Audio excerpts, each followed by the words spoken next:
So in today's walk and talk, we're going to discuss some nutritional things I discovered. First of all, refried beans. Now, refried beans, they have a strange effect. They actually bind with saturated fats and move it all the way through your entire digestive system. So you actually have less of an effect of the saturated fats than you would have had if you had not had the beans. It also slows digestion for sugars so that you don't have the sugar spikes quite as high as you would have otherwise.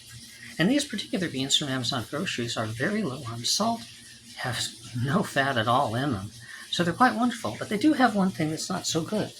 They got starch, just like potatoes.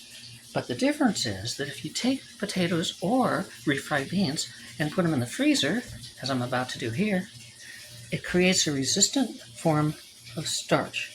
And that resistant form of starch lowers the overall sugar spike to something like 30 or 40% less than it did before, even after you reheat them. It kind of crystallizes it. But unlike potatoes, it doesn't change the texture. With refried beans, they hold up just perfectly. So I can take a tortilla that I like to have as kind of a tostada,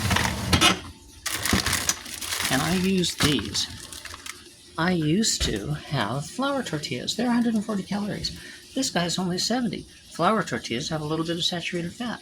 This guy doesn't have any. Flour tortillas have a fair amount of sodium.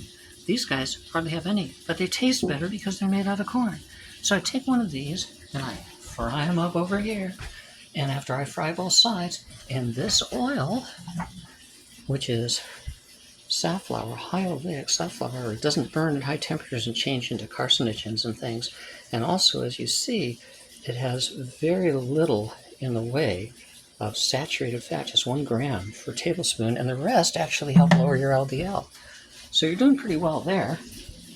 You fry this on both sides, hardly any of the oil goes into the corn, a lot of it gets sopped up into the flour. And then you take your refried beans, which you have thawed out, say in the microwave, and you put them on the tortilla, and then you add some salsa, which has no saturated fat, hardly has any salt at all, and no added sugars, and you put it all together and you've got a really tasty meal. You can add some lettuce, you can add some tomatoes, you can add some cheese. We'll talk about cheese at a later time because cheese, the right kinds, don't raise your LDL. And that's this walk and talk.